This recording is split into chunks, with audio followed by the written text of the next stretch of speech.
Yvan Cugios. 14h, 16h, Brigitte Lahaye, Sud Radio.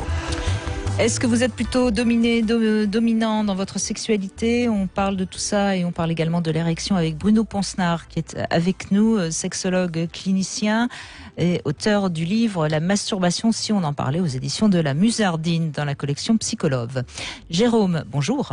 Bonjour Brigitte, bonjour Monsieur Ponsnard. Bonjour Jérôme. Voilà, donc pour ce qui concerne le sujet du jour, si je peux me permettre, je suis ravi d'être parmi vous d'ailleurs, j'aime beaucoup votre émission, Merci. Je l'écoute régulièrement et je trouve que c'est très intéressant pour faire avancer un peu les mentalités, pour que les gens soient mieux avec eux-mêmes, avec leur sexualité justement. Donc je trouve ça très intéressant. Et en ce qui concerne le dominant, moi je sais que pour ma part je suis assez dominant au lit, mais parce qu'il y a un rapport de confiance dans mon couple. En fait, pour nous, la sexualité, c'est une porte qui s'ouvre pendant la période de sexualité où un peu on laisse parler un peu nos parties ombragées. Et c'est une porte qui se referme. C'est joli, nos parties ombragées. Ah, d'accord. Mais merci beaucoup. Non, mais c'est bien. Donc vous bien. êtes un dominant poète quand même. C'est joli, c'est très joli, ça me plaît beaucoup. Ah bah écoutez, merci. Mais non, mais ce qui est bien, c'est parce que je suppose que c'est ce que vous voulez dire, c'est-à-dire que pendant ce moment privilégié de la sexualité, c'est vous qui dominez, mais ça ne veut pas dire pour ça que vous êtes un dominant dans le couple. J'ai tendance quand même à être un peu la locomotive du couple. C'est-à-dire que ma femme se repose beaucoup sur moi, sur les décisions prises. Et quand on va au resto ou comment dirais-je, ou les week-ends, sur les activités qu'on pourrait faire, c'est souvent moi qui prends les décisions. Mais quelle responsabilité, parce qu'il faut prendre les décisions qu'elle a envie de prendre. C'est pas comme disait tout à l'heure Bruno Ponsnard, finalement, qui domine dans l'histoire, c'est peut-être elle, hein, en vous obligeant à trouver le restaurant qui va vraiment la satisfaire. Alors justement, c'est ça qui est intéressant, c'est que du coup, c'est là juste ce que vous dites, c'est super intéressant parce que si ça va, tout va bien. Mais si ça va pas, c'est sur moi qui est là, c'est là moi qui a la responsabilité de l'insatisfaction du coup. Vous avez tout résumé. Et oui, donc mais ça mais j'ai une amie qui m'a beaucoup aidé, une amie femme qui était psychothérapeute et du coup je me suis beaucoup, elle m'a beaucoup aidé à justement être mieux avec moi-même et à prendre conscience de plein de choses justement au niveau de la pleine conscience. Et c'est vrai que il faut accepter chaque médaille à son revers. Donc du coup c'est vraiment une belle satisfaction de rendre heureux sa partenaire, mais il faut pas oublier aussi derrière de l'inclure dans les décisions. Et elle se sent inclue quand même parce que du coup moi durant ces longues années, je voulais pas porter non plus tout. Ça flatte bien l'ego, mais je veux pas non plus tout porter parce qu'elle a aussi son mot à dire. Et c'est vrai que du coup, dans la vie de tous les jours, j'ai appris aussi à lui demander beaucoup de ce qu'elle en pensait, si mes décisions lui convenaient et tout ça. Parce que j'ai conscience de mes mécanismes, de mes modes de fonctionnement. Et du coup, en ayant conscience de ça, ça me permet de prendre du recul. Vous voyez ce que je veux dire? Donc, bien sûr. Et ça me permet, voilà. Et c'est vrai que du coup, elle, voyant que je la sollicite beaucoup, ça lui permet d'avoir confiance en moi et au niveau de la sexualité, qu'elle puisse se lâcher. Elle m'avait dit, alors c'est ça qui est rigolo, c'est qu'elle m'avait dit qu'un de ses ex, parce qu'on a quand même une sexualité assez débridée, ouais. Et son ex avait tenté de l'amener sur ce chemin-là où on pouvait se lâcher, ça n'avait pas pris justement parce qu'elle sentait que c'était malsain. Alors qu'avec moi, je l'amène un peu sur le même chemin où on peut se lâcher, où c'est quelquefois un peu brutal même. Elle y va sans problème. Comme quoi, il y a une espèce de feeling qui s'est mis. Et avec moi, elle a ce feeling qu'avec la personne avec qui elle était quelques années avant, elle n'avait pas eu quoi. Alors, Jérôme, dans ce que vous nous donnez, moi, il y a deux choses qui me viennent à l'esprit. La première, c'est que quand on est en couple, la femme cherche quoi chez l'homme? La femme, elle cherche un sentiment de sécurité, des bras, des épaules. Et une femme qui est en sécurité se livre. Parce qu'elle n'a pas peur, tout simplement. On a tous des peurs. Et l'homme, lui, il est plus dans la recherche de l'apaisement et du ventre. Alors pas que le ventre sexuel de la femme, c'est aussi le repos du guerrier. L'homme, c'est un peu le combattant, c'est ce que vous dites, la femme est dans l'intérieur et l'homme est vers l'extérieur. C'est un peu caricatural, mais c'est quand même assez vrai, même si aujourd'hui il y a des choses qui changent, et c'est bien d'ailleurs.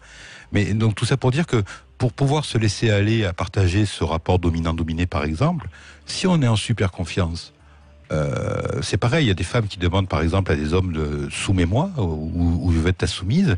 Il y a des hommes qui ont peur parce qu'ils pensent que peut-être que c'est fait dans une intention plus pour faire plaisir à l'homme que réellement une envie d'être soumise. Donc c'est vraiment la relation de confiance. Et j'en viens au deuxième point dont je parlais au début. Moi, malheureusement, je vois beaucoup de couples qui dysfonctionnent. Je pense que 80% des couples qui dysfonctionnent, c'est plus un problème de communication. Je reviens encore à cette communication et pouvoir tout aborder, que réellement quelque chose de l'ordre de la névrose. Pourtant, je suis psychanalyste, je crois vraiment à la névrose, à ce qu'on appelle la complémentarité névrotique. Enfin, je pourrais vous en mettre plein la tête avec ça. Mais je crois aussi que d'abord, il faut qu'on apprenne à se parler. Et quand on se parle, on délie tout et on peut tout envisager. Mais je crois que si déjà pour communiquer avec l'autre, je crois qu'il faut être au clair avec soi-même.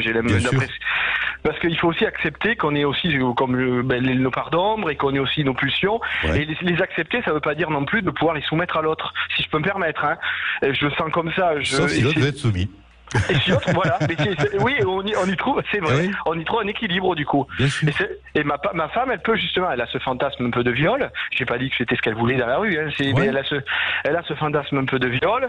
Et du coup, je l'ai senti au fur et à mesure que ces années que c'était un truc à explorer. Et du coup, elle a pu se lâcher. Et donc du coup, cette brutalité. En fait, ce qui l'excite, c'est quand vous êtes un petit peu agressif. Enfin, quand vous la contraindre. Quand vous la prenez un petit peu entre guillemets contre son gré, puisque évidemment elle a envie de se sentir presque prise malgré son gré, quoi. Oui, mais elle me donne cette comment on disait le thème de l'émission, c'est le contrôle, c'est elle me le donne, cette domination. Mais en fait, je crois que c'est elle parce qu'elle me le donne. Donc finalement, qui est le dominant, dominé au final? Parce que si elle me le donne, cette domination, c'est une question que je me suis toujours posée. Finalement, c'est elle qui a le pouvoir. Mais voilà, c'est le pouvoir, c'est le mot que je cherchais. Si elle me laisse le pouvoir, finalement, c'est qu'au final, peut-être qu'en amont, c'est elle qui a le pouvoir. Alors moi, pour connaître des gens dans le milieu du BDSM, on peut aller du sadomasochisme soft ou hard. C'est les grandes discussions qu'il y a dans ces salons-là quand ils réfléchissent, c'est qui a le pouvoir, le dominant ou le dominé. Et en fait, je pense que le couple, c'est une association. Alors, ou de bienfaiteurs ou de malfaiteurs, mais de toute façon, c'est une association. On est deux pour faire un couple. Et donc, vous avez raison, le soumis contrôle aussi le dominant, bien sûr. Mais c'est ce qui fait l'écologie de la relation, justement. C'est quand elle garde. Ce qui serait malsain, c'est qu'elle n'ait aucun contrôle, justement. Et là, elle est vraiment, pour le coup, dominée contre son gré et elle est limite soumise. Et vous avez raison, Jérôme. Jérôme, où elle a érotisé ce rapport de force en étant soumise, en étant un peu contrainte, et effectivement, elle peut effectivement s'amuser. Ou elle le fait pour des mauvais motifs parce qu'elle n'aime pas ça et elle le fait pour faire plaisir à l'autre. Ce que je veux dire par là, c'est c'est important d'être en phase dans sa sexualité, dans ce qu'on veut et dans ce qu'on veut pas.